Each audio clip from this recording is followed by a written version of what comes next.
10 ఏళ్ల బీఆర్ఎస్ హయాంలో కేసీఆర్ కేవలం 28,000 కోట్ల రుణమాఫీ మాత్రమే చేశారని సీఎం రేవంత్ రెడ్డి తెలిపారు. తొలిసారి 16,000 కోట్లు, రెండోసారి 12,000 కోట్ల రుణాలు మాఫీ చేశారని గుర్తు చేశారు. కానీ కాంగ్రెస్ ఇచ్చిన మాట ప్రకారం 31,000 కోట్ల రుణమాఫీ చేయబోతుందని వెల్లడించారు. 2018 డిసెంబర్ 12వ తేదీ నుంచి 2023 డిసెంబర్ 9వ తేదీ వరకు రుణమాఫీ కటాఫ్ తేదీగా నిర్ణయించామన్నారు. అటు రైతు భరోసాపైన మంత్రివర్గ ఉపసంఘాన్ని ఏర్పాటు చేశామని చెప్పారు. రైతులు, రైతు సంఘాలతో మంత్రివర్గ ఉపసంఘం చర్చించి నివేదిక ఇస్తుందన్నారు. ఈ మంత్రివర్గంలో ఇచ్చిన మాట ప్రకారం 2 లక్షల రూపాయల రైతు రుణమాఫీ చేయాలి అని మా మంత్రివర్గం పూర్తి స్థాయిలో విశ్లేషించి చర్చించి వివిధ బ్యాంకులలో ఉన్న రుణాలకు సంబంధించిన వివరాలు సేకరించి వాటన్నిటిని క్రోడీకరించి ఆ రైతు రుణమాఫీ చేయాలి అని మేము నిర్ణయం తీసుకున్నాం. ఇచ్చిన మాట ప్రకారం 2 లక్షల రూపాయల రుణమాఫీ చెయ్యాలి.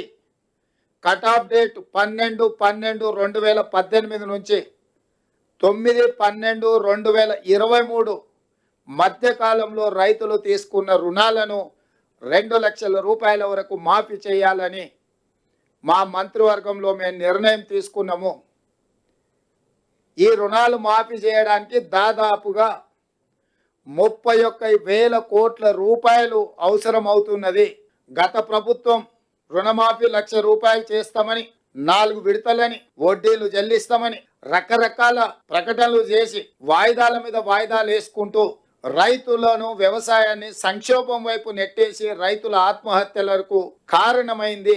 10 సంవత్సరాలల్లా ఏ రోజు కూడా వాళ్ళు ఇచ్చిన మాట నిలబెట్టుకోలేదు. ఈ రోజు రైతు భరోసా విధి విధానాలను ఖరారు చేయడానికి రైతు సంఘాలను, రైతు కూలీ సంఘాలను, రాజకీయ పార్టీలను, వివిధ వర్గాల నుంచి సలహాలు, సూచనలు తీసుకొని విధి విధానాలు ఖరారు చేసి పారదర్శకంగా ప్రజలకు వివరించే విధానపరమైన నిర్ణయం తీసుకోవడానికి రైతు భరోసా కోసము మంత్రివర్గ ఉపసంఘాన్ని నియమించినము. బట్టి విక్రమార్క గారు, తుమ్మల నాగేశ్వరరావు గారు, శ్రీధర్ బాబు గారు, పొంగులేటి శ్రీనివాసరెడ్డి గారు అందరితో చర్చించి జూలై 15 తారీఖు లోపల ప్రభుత్వానికి నివేదికను అందించడం జరుగుతుంది. ఆ నివేదికను రాబోయే బడ్జెట్ సమావేశాలలో శాసనసభలో ప్రవేశపెట్టి అందరి శాసనసభ్యుల యొక్క అభిప్రాయం తీసుకొని భవిష్యత్ కార్యాచరణను, రైతు భరోసా విధి విధానాలను నిర్ధారించి ఆ నియమ నిబంధనల మేరకు అర్హులైన ప్రతి ఒక్కరికి రైతు భరోసా పథకాన్ని అమలు చేయాలని మా మంత్రివర్గం నిర్ణయం తీసుకున్నది.